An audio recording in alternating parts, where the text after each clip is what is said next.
Okay. Hello, everyone. This is Victory Chat with Jackie. I am Jackie McKeever. I am I am a life and business coach. What I do is I help new and future entrepreneurs build their life, their finances, and their business. And y'all, I have a special guest that I'm excited about. Listen, y'all know how I do. Who can best introduce you than you? So I'm gonna let Mitch introduce himself. Go ahead, introduce yourself. Tell Well, the thank people you. about you. Thank you so much, Jackie. My name is Mitch. I live in Raleigh, North Carolina. I was in business for myself almost 13 years. And we connected on Facebook, and I decided to join your podcast. We were going to talk about a little entrepreneurship. Yes, we are. Well, first of all, I want to just thank you for volunteering and coming on here. Y'all, he got me all excited. I started hearing his radio voice, but let me back up because I'm moving too fast. Okay, so I'm going to ask you some easy questions, and some of the questions might be some questions that you may have to, you may have to think about. So Okay. here's the question. Here's a couple of easy questions. Do you want these? Do you want these answered in the radio voice? You can answer it in any voice you want to, because at the end, Okay. toward the end, one of my questions is I wanted to know your, what is it called? How do you introduce yourself on your radio show? But Oh, let me, okay. simple questions. Okay, so have you ever worked with a coach, consultant, advisor, or a virtual assistant before? No, I have not. I didn't even have a good relationship with my parents, so I never really got any type of coaching or any type of assistance or anything like that. Okay, so do you buy things online, and if so, how frequently? I buy things online probably twice a month. Okay. So my next question, are you married? Do you have children? How old are you? I am married and I'm 47 years old. You have any kids? I have one daughter. Okay. So my next question, okay, when you come on your radio show, how do you introduce yourself? What's your slogan? 76.1 The Vault. You're with your best friend in the wasteland. My name is Mitch, and we're here to talk about Fallout 76, Fallout 4, whatever wasteland you're in, I'm right there with you. So where did that voice come from that's speaking in that way? I used to be in sales, and sometimes I try to make a customer laugh. And I said something one day when I was talking to a lady. She said, "Have you ever been on the radio?" And I said, "No, I've never been on the radio." And she said, "You need to be on the radio." And Yeah, so I started with the podcast and stuff soon after. that's cool. What's the name of your podcast? 76.1 The Vault. I just asked that question just so I can hear that voice again. Okay, so my next question is, let's talk a little bit about when you were in business. When you first started your power wash business, what were some of the challenges that you face in the beginning? I told a lot of friends that were like, "What's it like to be in business?" And I remember that it was right after that. Remember the crash of 2000? Remember Mm-hmm. that, the software crash and the .com crash? I had a lot of friends that were like helping me on the side because they couldn't make any money. And so getting established at that time was hard, but the way I explained it was you always feel like you're going to trip over something. So when you make some money, it's like giving yourself a little light to see, but it's just being in darkness. But when you make that money, you're not going to trip over anything so much. You know what I mean? It was really, you're just worried about going broke and and not being able to pay the bills when you start signing your own paychecks, trying to build up that self-confidence. That was probably the hardest part. So how did you deal with that? I worked harder. Every time I started feeling that way, I started trying to sell more. You used it as your drive. Well, what about when people told you no? How did you handle that? Did it take you a while, or? I don't know. No has always been a part of everything, right? It's either yes or no. So I just, you did the best you can. And, just because this guy says no doesn't mean the next guy is going to say no. I've heard it before. I've had customers that I did work for a long time ago, they didn't want work done again. I've been through that too. So, just keep it going. was just kind of working through. Did you have like a quota, like a certain number of people that you would contact during a certain period to get the sale? What I would do is I would put flyers out, and then I would seed those, and I would expect to have a certain return from that. So what I did was, you can't put flyers on a mailbox, out of your car, but you can. What I did was I got these big like Post-it notes, but they were like 6 inches long, 4 inches wide, and I got them printed up with my company logo and what we did and the phone number. And I went down the street and I was sticking those Post-it notes to the back of people's mailboxes. I was just walking by, just putting them on there. And it was a lot of walking, and my daughter would help me. And then when they see my daughter out there trying to help me sell, those ladies are ready to do business. So, because Smart. Yeah. Oh yeah. I'm exploiting my child, but it helped put food on the table, so there's no problem. Hey, it works for the department stores, how they put the candy in the junk up by the cash register so that they can get the sale, because they know your kid is going to want some candy and you're going to want them to hush and you, because you're trying to get out the store. That's right. I say if it worked for Target and Walmart and all those places, it should work for everybody. Yes, ma'am. And you have to be creative, because you understand that although your company is maybe new or whatever, may not be as old as other companies, you still have, you still want your business to stay afloat. You want to keep the cash flowing, basically. Right. So how long do you think, when you first started, how long do you think it was before you had your first sale? My first sale? Mm-hmm. Oh no, I knew so many people that, because I'd been in the industry so long, when I finally started my own company, I knew so many people. It was really just, I had one paint contractor that said he was looking for a new guy to wash all the properties he does, and he does big, like, whole entire apartment communities. And we came to an agreement on price, and so I had something like solid I could hold on to, but still it was only about $25,000 a year in business total, which there's a lot of cost running a business. But I knew I had that was like my first little foothold, that I could hold on to. And really, I was super duper duper nice to everybody that I ever met. Oh, I'm glad you heard that, because customer service is a real big. People come back to you and make sure they keep contact with you. Because I personally, I cannot stand going to a place and people don't say thank you and hello. Right. They just passing you your stuff and they don't even greet you, So that's one of the things I look for. I'm like, if that person's not smiling, if they don't say hello, if they don't say thank you, unless I'm in a hurry or something like that, I do not return. It's really big for me as a customer. So here's a light question. So what's your favorite book, TV show, or thing to do?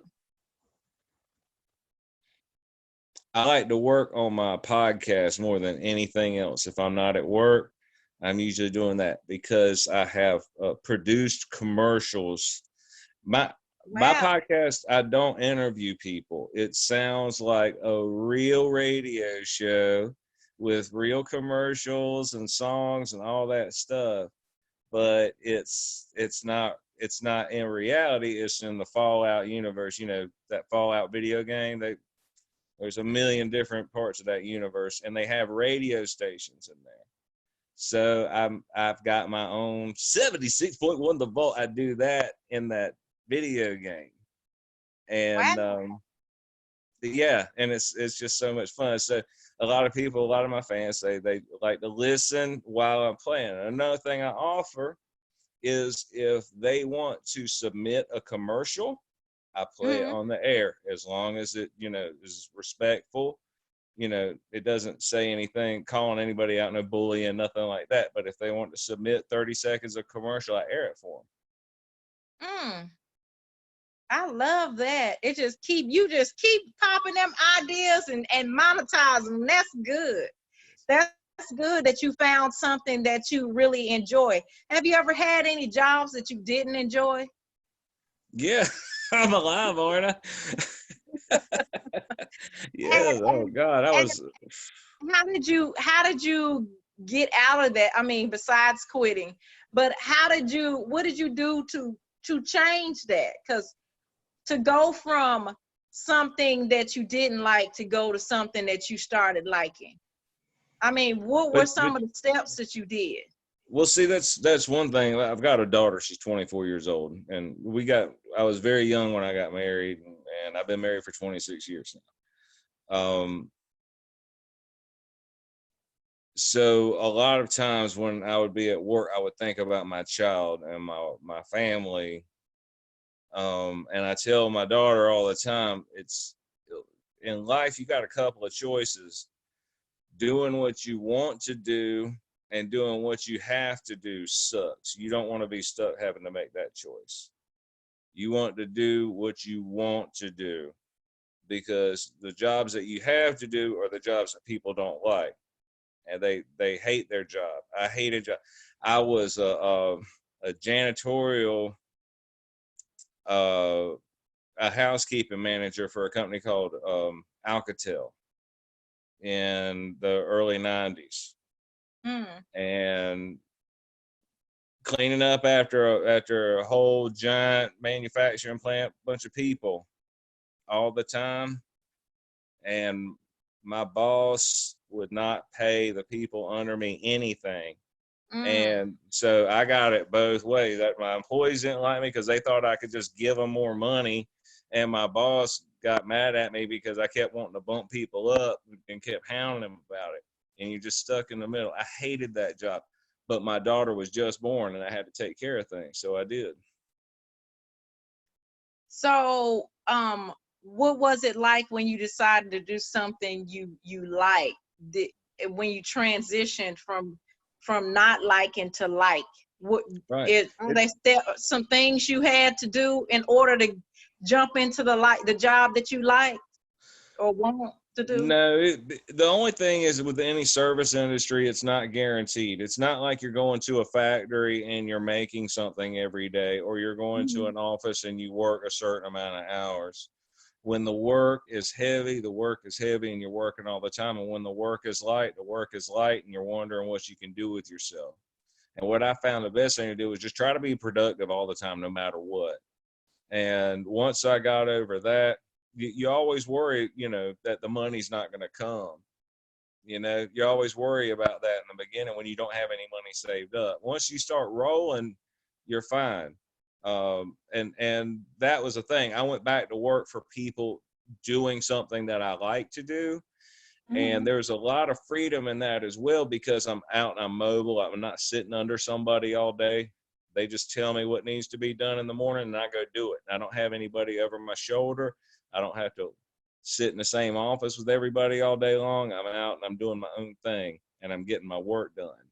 And I really enjoyed that part. Well, that's good. So those of you who are watching, I hope y'all caught all those nuggets he dropped. One of the things was doing transitioning to doing something that you like to do or something that you love to do. so that your life won't be miserable. Another thing is making sure that you take care of your responsibilities and finding a way to be creative when things don't always work out as you originally planned or things start to slow down. I mean, one would even say it's always good to have multiple streams of revenue or find something. He used the word to be productive, but to be productive means, find something else that you can do. Because one thing is, I like the fact that you gave the example with your radio station, with your podcast and things, that you created another stream or another arm to another leg. They refer to it as the leg. Another leg to your business, which is offering advertising to other, which is another way to still have the same platform, but add another leg, another form of support for doing something that you like to do. So those are some great nuggets. So this is my final question. Okay, so what would you tell your 37-year-old self? What advice?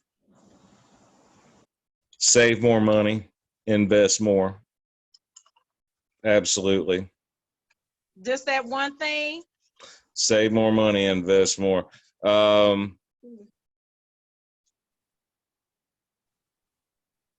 I would probably tell myself, I was already starting to have hand problems at that time. Mm-hmm. I don't know. I was so doggone hard-headed. I don't think I could have told myself anything to change my mind, but I definitely would have told myself to save more money and invest more. Well, that's good. Sometimes you do go through some growing pains. Oh, yeah. In your business and just like in life, because sometimes people under pressure when they start their business, that their personal life does not affect their business. But as you even gave the example, is when you were in a job you didn't like, and you were in a job that you like, you had to think, okay, you had a wife and kid to support. Right. There's some certain liberties or certain things you can't do because you have mouths to feed. So you have to remind yourself, especially when you get upset and things don't work like you have to remind yourself of your why. Basically, why are you doing this? Exactly. And use that as your drive. Say, like for instance, I remember when I started, like for example, this is going on my podcast.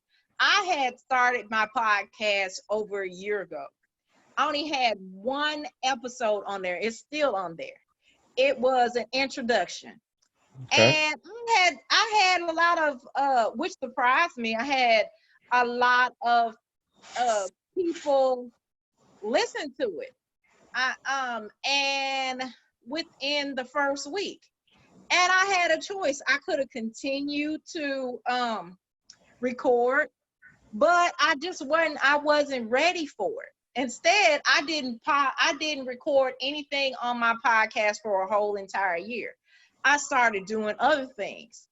And the reason why I bring that up is, things happen in your personal life. Everything you feeling, everything you going through, it affects the way you do business, and you have a choice. You either move forward or you let it go. And so it is the reason why I'm doing these episodes, like what do entrepreneurs think? It's just so that individuals will know that just because a person has a business, whether they successful, whether they just started, does not make them less human. They still go through the same ups and downs. Now, what they do to resolve the issue may be different. When you don't have nothing to lose, then you don't care what you do. But when you have something to lose, you act better, you do better. And Oh, yeah. you strive for success. So those are basically all my questions. Before I let you go, is there any advice that you would like to give somebody just starting out a business? And it doesn't matter what kind of business it is. Just anyone starting out in business. I think the hardest thing to do, and you said it when you were talking about your podcast. I don't think you were ready to start your podcast yet. I think you needed to try and then reflect on that and learn from it. And now you're giving it another go. You see what I'm saying? And that's the way it works. You got to try. You got to keep trying stuff. You got to keep looking for opportunities to make money. I think the worst mistake I ever made was I looked at a job and I thought it was too big for me. And it scared me. And this was really early on. I was only in business for about 1.5 years when that happened. And I mean, this is like $100,000 project. And I said, no, I didn't want anything to do with it, but I could have wound up making a ton of money there. But the size of that project scared me, and I didn't want to try to take it on. And I think if anybody lucks out, they say opportunity knocks, and you better answer. And I mean, if I hadn't have screwed that up, I'd be like the city of Raleigh's #1 contractor for that stuff. And I screwed it up because I thought it was just too much. So grab an opportunity. If it looks like a good opportunity, don't let it scare you. You lock it down, and then you worry about the particulars after that. There you go. I love that advice. That's some great advice. Well, Mitch, I want to thank you so much for volunteering to interview. You gave so much advice. It is wonderful. Before we leave, make sure you tell people where they can find your podcast. 76.1 The Vault. You can find me on Facebook, at One The Vault on Twitter. So 76.1 The Vault right there on Facebook. Thank you so much. You have a wonderful evening. Thank you, ma'am. Bye-bye. Bye-bye.